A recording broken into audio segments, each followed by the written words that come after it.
Now, according to the latest South African Telecommunications Sentiment Index, service providers still have a long way to go in meeting consumer expectations. Now, the study was conducted by DataEQ in partnership with Deloitte Africa. The findings further reveal that consumers dislike the telecoms industry the most. That's compared to how they feel about banking, insurance and food retail industries.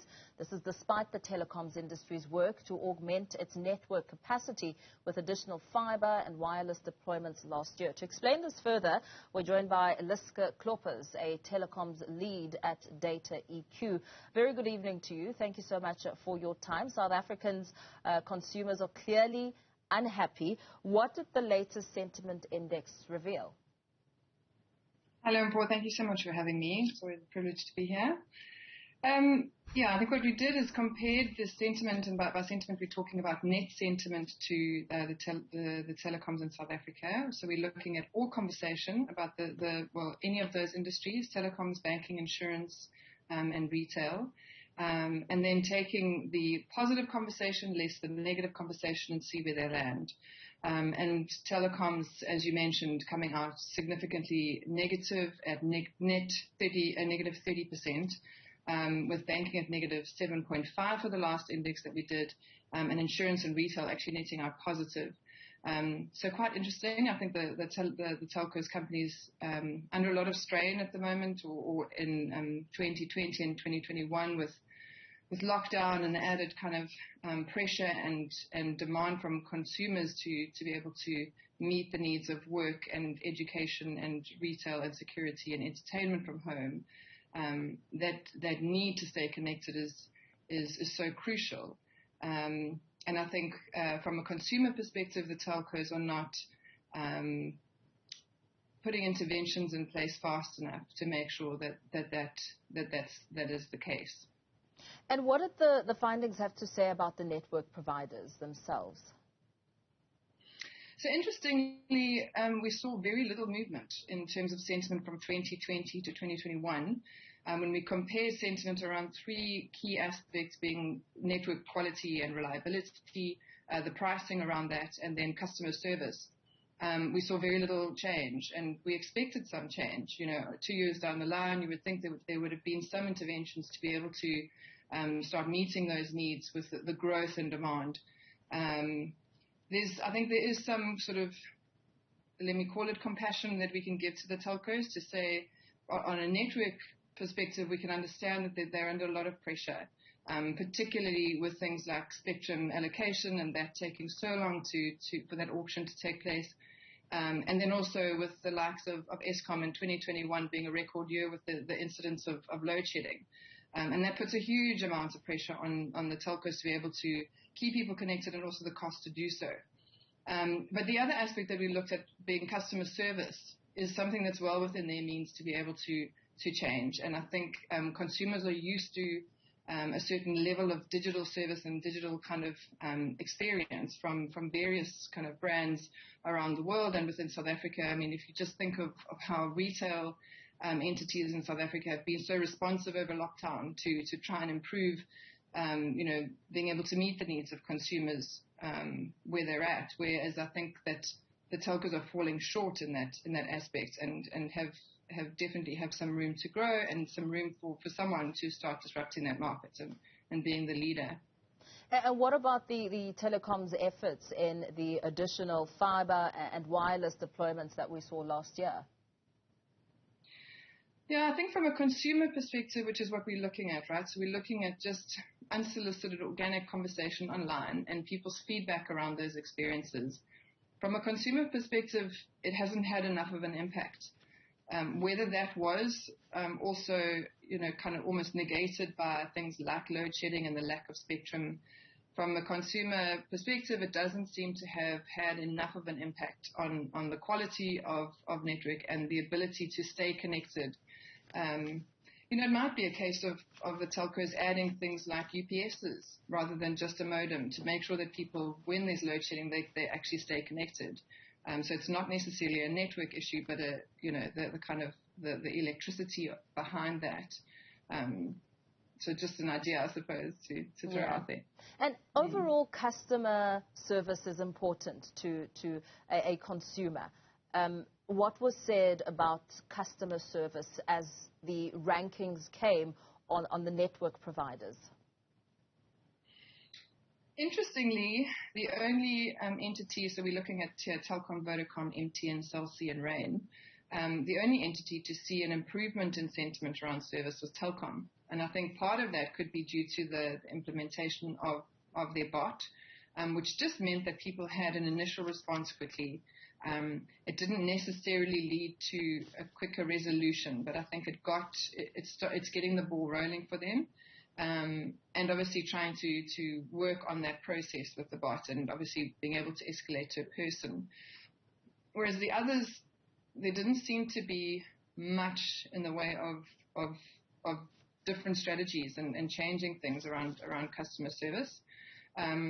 When we look at response rates, if we compare response rates in the telcos, we're looking at a 40% response rate. So only 40% of people that reach out and need some kind of response, and here we're talking about priority conversations, so conversations that actually are important. There's a hell of a lot of noise, online. So for agents to actually find the messages that they're supposed to respond to, they're only actually getting to 40% of those. Whereas in retail, for example, there's still room for growth, but they're in the inverse. They're getting to 60%. So I think we're seeing some kind of play there in terms of the resultant sentiment with those industries, with telcos having the worst response rate. Yeah. And of course, price on the offers is something really important. I mean, you make mention of the lockdown, you make mention of load shedding being some driving factors in the dissatisfaction on a consumer level. Pricing is also a key aspect. What did the consumers have to say about that? Yeah, I think pricing was the only kind of value aspect where we saw some change. MTN, nothing significant.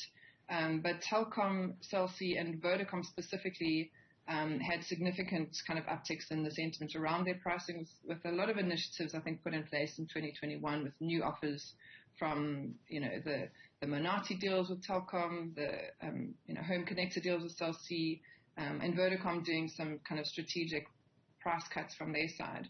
So I think that was noticed from a consumer perspective and appreciated, and there's still a lot of room. If I remember correctly, net sentiment around pricing is we're still sitting at around sort of negative 60%. So it's not quite there, but hopefully with the auction now having gone off, we should start seeing an improvement both in network and in the cost to do so. And so I think we're going to start seeing a drop in pricing from telcos, and that becoming a bit more competitive. And in terms of ranking, I mean, you mentioned some of the network giants that you were looking at. Which order were consumers looking at when they voiced their concerns? Sorry, the order in terms of ranking? Yeah.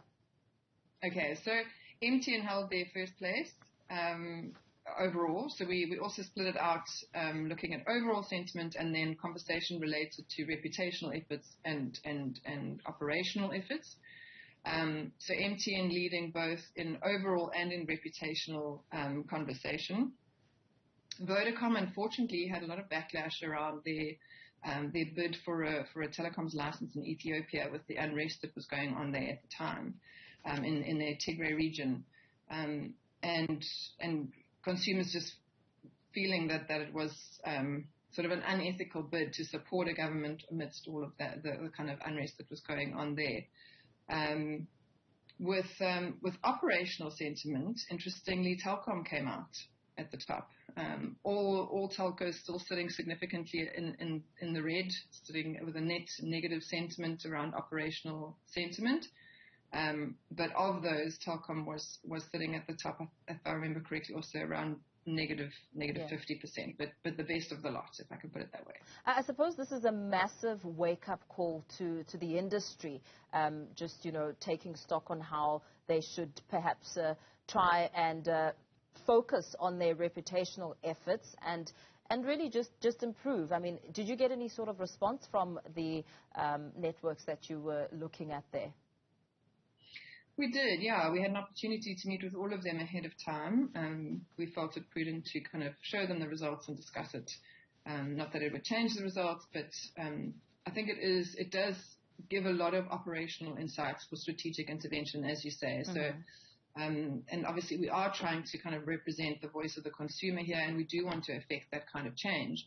So yeah, I think across the board, yes, I do think there definitely were moments of kind of, sure, we didn't realize that was the case, or most of the time, actually, a lot of them not really surprised by the results, kind of expecting that sort of sentiment from consumers, which is also interesting. You would think that you would be putting in efforts to try and elicit really positive experiences and positive sentiment from your customer base. So that was also interesting for me that they weren't necessarily surprised. And I agree with you. I think we have yet to see one that's going to be the disruptor in the market, either with network, but I think customer service is probably going to be the key there. And then kind of setting the way for the others to get that wake-up call and start rising up to that challenge. Could this now really just be an opportunity for a new entrant into the market? I mean, it comes with its massive challenges, but surely if one business is aware of the concerns and really expects to hear them, it speaks to some level of really not feeling that it's important enough to try and shake things up and make a few changes.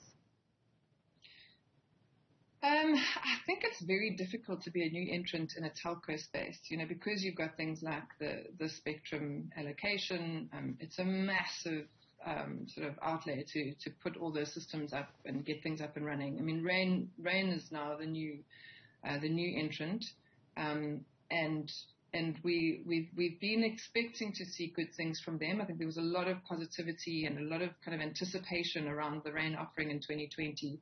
They had very competitive pricing. There was a lot of kind of hub around and hype around their 5G offering that was coming and that being launched. But the very mixed sentiment coming out around that offering, that some consumers, if they're in the right kind of situation and have the right setup and the right proximity to the 5G towers, then they have a very good experience. So we saw a lot of positivity from consumers there, but the same product causing a lot of frustration from consumers who didn't have that same kind of setup and expecting the same experience, but not being able to have that. So I'm not so sure about a new entrant in the space. I think the new entrant is Rain. I think they have a lot of opportunity to disrupt the market, being digital, being new, being able to build a lot of new systems. I think they have the ability to be very responsive and very cutting edge. But I think we still have room for improvement there as well. Yeah, absolutely. Thank you so much for your time. Thanks for broadening this discussion and giving us some insight there. That was DataEQ Telecoms lead, Liska Kloppers.